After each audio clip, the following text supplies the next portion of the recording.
Nagtatrabaho sa restaurant si Lenlen, habang tatay naman niya ay sa construction. Ang nanay niya ay isang housewife dahil may katandaan na rin ang kanyang mga magulang. Sa totoo, ay matagal nang pinahihinto ni Lenlen sa trabaho ang kanyang tatay. Ngunit ayaw nito dahil hindi ito sanay na walang ginagawang trabaho. Malaki-laki naman ang sinasahod nilang mag-ama, kaya't nakakapag-grocery pa sila. Mauna na po ako, tay, nay. Mamimili lang po ako ng para sa isang linggo nating pagkain. Paalam ni Lenlen. O sige anak, ikaw na lang ang bahalang mag-budget ng pera natin. Sagot ng tatay niya, at ang nanay naman niya ay tumango bilang pagtugon sa kanya. Opo tay, ako na pong bahala. Habang naglalakad patungo sa sakay ng tricycle si Lenlen, nakita niya ang mga bata sa labasan na mga nakaupo sa tabing kalsada at mukhang mga nagugutom. O mga bata, bakit nandyan kayo sa labas at nasa tabi kayo ng kalsada? Tanong ni Lenlen. Nag-aantay lang po kami ng bakal bote. Magbebenta po kami. Sagot ng mga bata. Ganun ba? O, antayin niyo ako. Pagbalik ko, bibigyan ko kayo ng pagkain. Nakangiting sabi ni Lenlen sa mga bata. Talaga po? Yes! Sagot ng mga ito.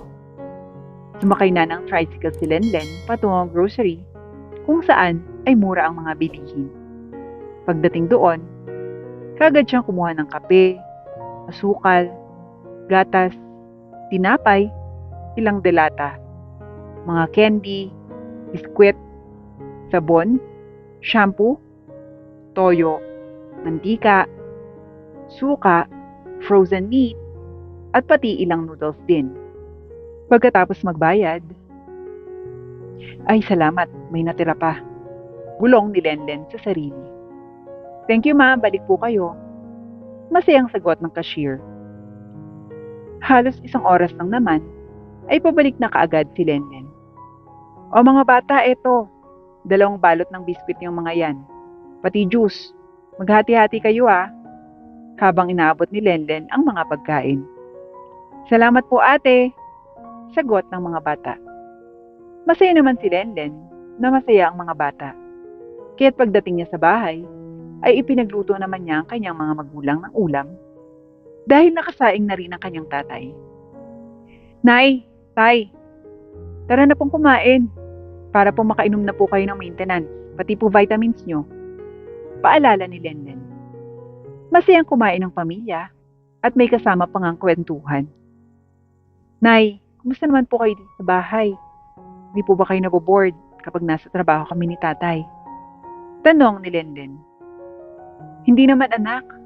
Nililibang ko yung sarili ko sa paglalaba o kaya nagtatahi ng mga sirang damit, bubukas ng radyo o di kaya natutulog. Sagot ng nanay niya. Mabuti naman po kung ganun.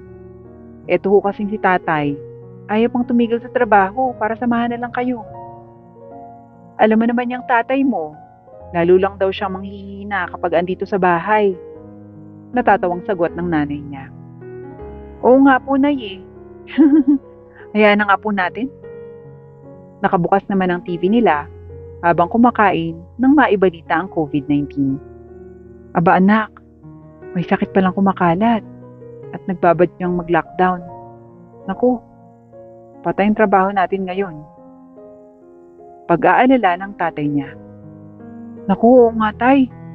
Ayan, magantay pa daw tayo ng susunod na balita. Mukhang magto-total lockdown pa nga. Naku anak, wala pa naman tayong naitabing pera. Pag-aalala pa lalo ng kanyang tatay. May natira pa naman tayo sa sahod natin. Kaya lang, hindi ko alam kung hanggang kailan lang to.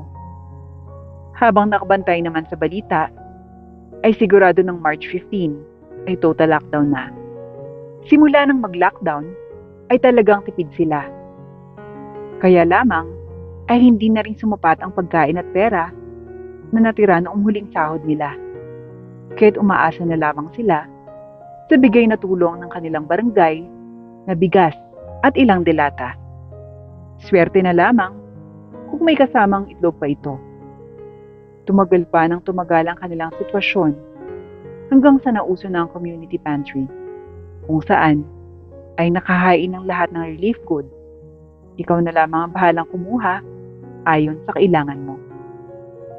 Bagamat natapos na ang 2 taong pandemic, marami pa rin sa ating mga kababayan ang nahihirapan at nagsusumikap na makabalik sa kani-kanilang trabaho. Ang pamilya nila Lenlen ay hirap ang makabalik sa trabaho dahil nagsara ng tuluyan ng restaurant na pinagtatrabahuhan niya. Lenlen, halika! May community pantry doon sa kabilang barangay. Tamang-tama. Alam kong kailangan din ng pamilya mo yun. Tara, sumama ka! Yaya ng kanyang pinsan na si Gemma. O nga, insan. Alam mo naman, sila nanay at tatay, wala ring trabaho sa ngayon. Malungkot namang sagot ni Lenlen. O siya, ano pang tinatayo mo dyan? Kilos na. Magdala ka ng eco bag mo at kanya-kanyang lalagyan. Baka wala na tayong abutan. Bilisan mo. Saad ni Gemma. Kaagad namang kumilo si Lenlen upang makapunta na sila sa nasabing lugar. Pagdating doon, kaunti na lamang ang taong nandoon. At marami pa ring pagpipilian na kukuhanin para maiuwi. Ayan, tamang-tama, may gatas at itlog pa. Saktong-sakto to kila nanay ko. Biglang sabi ni Lenlen. O insan, dyan ka muna. Dito ako sa kabila. Kukuha din muna ako ng mga kailangan namin. Sagot naman ni Gemma. Marami ang kanilang nakuha sa community pantry, kabilang ng mga itlog, gatas, kape, noodles, sardinas at bigas. May ilang gulay din silang nakuha. Aba insan, matagal-tagal din kainan tong nakuha natin. Nakakatuwa naman. O di ba? Buti na lang sinama kita. O ay di pareho tayong may maiuwi sa ating pamilya. Ani Gemma. Naku, oo nga insan. O, susunod na may community pantry ulit, sabihan mo ko ha. Ani Lenlen. Oo insan. Sagot naman ni Gemma. Habang naglalakad naman sila palayo sa barangay, ay nakasalubong nila ang isang ale. Aba, ang dami niyong naiuwi ah. Halos ilagay niyo na yata lahat sa eco bag niyo. Bulyaw ng babae. Hindi naman ho, sobra naman ho kayo. Sagot ni Lenlen. Ay, hindi pa yung lagay na yan? Nakakatawa naman kayo. Palibasa, asa na kayo sa pantry. Puro libre. Mahiya naman kayo. Buti na lang ako. Hindi kailangan pumila sa ganyan. Mataray na sagot ng babaeng si Josie. Sobra naman po kayo, Ale. Below the belt na po kayo magsalita. Sa panahon ho ngayon, talagang hirap kami. Nawalan kami ng mga trabaho at wala po sa amin yung nakabalik na sa trabaho. Kaya kailangan pa rin naming pumila sa pantry para sa mga pagkain to. Maswerte ho kayo at hindi nyo ginagawa to. Sagot ni Lenlen. Habang masama naman ang tingin ni Gemma sa babae. Nako, talagang maswerte ako, hindi katulad nyo. Dinidikitan na ng malas. Nako, makalis na nga. Nawala na ako ng ganang maglakad pa. Sagot naman ito at umalis na sa kanilang daraanan. Nang makaalis naman ang babae, ay saka nagsalita si Gemma. Ang yabang naman ng babaeng yun. Akala mo kung sino eh. Hindi naman natin ninakaw to. Yamot na sabi ni Gemma. Kaya nga insan eh. Mata pobre at mapangmata. Sobrang magsalita. Balang araw mangyayari din yan sa kanya. Hayaan na nating karma yung dumikit sa kanya. Halika na nga umuwi. Yaya ni Lenlen. Sumang-ayon naman si Gemma sa pinsan, kaya't naglakad na sila pa uwi. Pagdating sa kanilang bahay, ay sinalubong ni Lenlen ang kanyang tatay at nanay na may ngiti. O tay, nay, may gatas akong nakuha sa pantry. Tamang-tama po sa inyo ni nanay. At eto po, may bigas din. Tipid-tipidin na lang po muna natin yung 2 kilo ho. Mabuti naman anak, may pantry. Salamat naman sa Diyos. Saad ng tatay niya. Habang unti-unti namang bumabalik sa normal, ay nagsimula ng mag-apply ng trabaho ulit si Lenlen. Mahirap pa din, dahil halos nagsisimula pa lang magbukas ang mga establishmento noon. Pero tuloy-tuloy lang, at makakahanap din kahit papano na trabaho. Dahil sa nararanasang lugmok ng pamilya ni Lenlen, kaya't sinikap niyang makapasok kahit sales clerk sa isang supermarket. O Lenlen, naipaliwanag ko na lahat ng mga gagawin mo every time na magjo-duty ka, ha? Huwag mong kakalimutan. Sabi ng HR. Yes, ma'am. Thank you po. Masayang sagot ni Lenlen. Mag-start ka na, Lenlen. Ika-count ko naman yan whole day today. Don't worry. Sagot ng HR. Masayang masaya sa unang araw na magtrabaho noon si Lenlen. Dahil bukod sa namiss niyang magtrabaho, ay miss niya na ring sumahod, lalo't pinaghirapan niya. Masaya namang kumikilos noon si Lenlen at marami din ang dumating na customer. Yes ma'am, ano pong order nila? Tanong naman ni Lenlen. Isang CL solo with drinks, iced tea, burger regular at paadang leche flan. Unang customer. Okay ma'am, pantay na lang pong tawagin yung number nyo. Thank you. Ani Lenlen bilang cashier. Next customer po. Yes sir, ano pong order? Tanong niya sa sumunod. Isang pansit special and isang ube tsaka leche flan din. Sagot ng lalaki. Okay sir, just wait for your number po. Sagot niya. Marami pa ang kanyang nakasalamuha ng mga sumunod na araw. Tumagal pa nga ng isang taon sa trabaho si Lenlen at talagang maganda ang ipinakita niyang performance. Kaya't isang araw, ipinatawag ko kayong lahat ng staff dahil may mahalaga akong announcement. Seryosong pagsabi ng may-ari. Nag-iisip naman ang mga empleyado at kinakabahan kung ano ang sasabihin nito. Palaki ng palaki ang branch natin, kaya kinakailangan kong magkaroon ng bagong branch manager. Dahil si Manager Kim ay mag-a-abroad na. Ngayon, gusto kong malaman nyo na ang bagong branch manager ay walang iba kundi si Lenlen. Masayang pagsabi ng owner. Halos maiyak-iyak naman noon si Lenlen at naririnig niya ring mihiyaw ang mga kasamahan niya ng salitang, "You deserve it! Deserve mo yan! Congratulations ma'am!" Mga ilang salita na sinabi ng kanyang mga katrabaho. Halatang halata na talagang maayos siyang empleyado na kahit ang mga kasamahan niya ay natuwa sa kanyang promotion. Wala po ako talagang masabi. Thank you po kay God. Thank you po ma'am. Thank you po sa mga kasamahan ko dito sa restaurant. Dahil po sa inyo, mas napaghusayan ko po at natuto po ako. Maraming salamat po. Saad niya.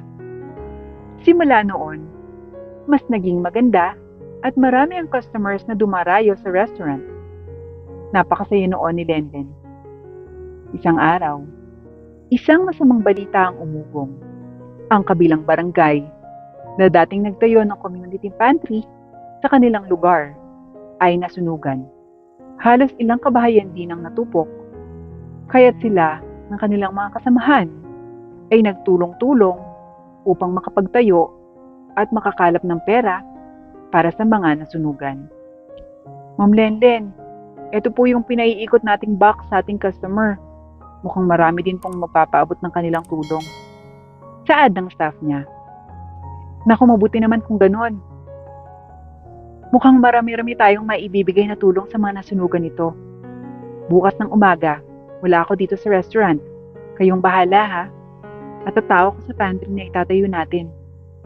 Saad niya sa kanyang mga staff. Opo ma'am, kami na pong bahala. Sagot ng mga ito. Kinabukasan nga, ay maagang nagtungo si Lenlen sa community pantry na itinayo nila. Agad niyang inayos ang mga relief goods na ipamimigay nila doon. Marami-rami rin ang kanilang nakolekta. Sige po, kumuha lang po kayo ng mga kailangan nyo. Huwag po kayong mahihiya ani Lenlen. Hanggang sa makita niya ang isang pamilyar na babae na si Josie. Naalala niya tuloy noon ang ginawa nito sa kanya. Pero ganun pa man, hinitian na lamang niya ito. Maraming salamat sa mga pagkain na to. Kilala kita at alam kong naaalala mo rin ako. Patawad noon sa pagsigaw-sigaw ko sa inyo. Ngayon na nasunugan kami, nalaman ko kung gaano kahirap yung mawala ng hindi handa. Patawad ha. Malungkot na sabi nito habang nahihiyang dala-dala nito ang mga pagkain galing sa community pantry. Wala po yun, ma'am. Nakalimutan ko na po halos yun at napatawad ko na rin po kayo. Gano'n naman po talaga. Kung hindi po natin mararanasan, hindi natin malalaman ang pakiramdam at halaga ng isang insidente. Hayaan niyo po at may tulong din pong ibibigay ang aming local government para po sa mga pamilya na wala po talagang natira. Makakaraos din po kayo at makakabangon, ma'am. Mga salita ang iniwan niya sa babae. Salamat, Iha. Ikaw din. Sagot naman ng babaeng si Diyos. Masaya namang nagpatuloy pa ng ilang araw ang pantry nila Lenlen dahil marami pa sa kanilang customer ang patuloy na nagbibigay ng tulong. Kaya't marami talaga ang nabigyan nila nito. Ma'am, isa po sa mga tiyahin ko na nakakuha sa inyong pantry. Maraming salamat po. Bati sa kanya ng isang customer. Talaga po? Salamat naman kung ganun. Pakisabi sa tita mo, makakaraos din at malalampasan ang lahat ng mga pinagdadaanan nila, ha? Sagot ni Lenlen. Opo, ma'am, sasabihin ko po yan. Huwag po kayong mag-alala. Masaya namang sagot ng babae. Simula noon, nakagawian na ng grupo nila Lenlen ang magbigay ng tulong, hindi lamang tuwing may insidente, pati na rin sa mga batang kalye na hindi nakakakain, ay binibigyan din nila mula sa tulong ng mga customer ng restaurant. Malayo-layo na rin ang nararating ng kanilang adhikain. Salamat po, ma'am. Nabigyan ko na po ng pagkain yung kapatid ko at nanay kong may sakit. Biglang sabi ng isang bata. Aba, oo naman. Kaya kapag nagugutom, manghihingi at wag kukuha ng hindi nagpapaalam. Dahil pag nanakaw yun, ha? Palaging tatandaan yan. Pangaral ni Lenlen. Opo, Ate Len. Ituturo ko din po sa mga gaya kong bata na masama yung pagnanakaw. Kaya mas mainam na manghingi na lang. Sagot ng bata. Very good! Hindi naman nagtagal, nagkaroon din ng sariling foundation si Lenlen dahil marami ang nakakakilala sa kanyang mga ginagawa, kaya't marami rin ang naging sponsor. Halos bumuhos ang tulong galing sa iba't ibang lahi ng tao at patuloy na tumutulong sa kanyang mga kababayan, si Lenlen.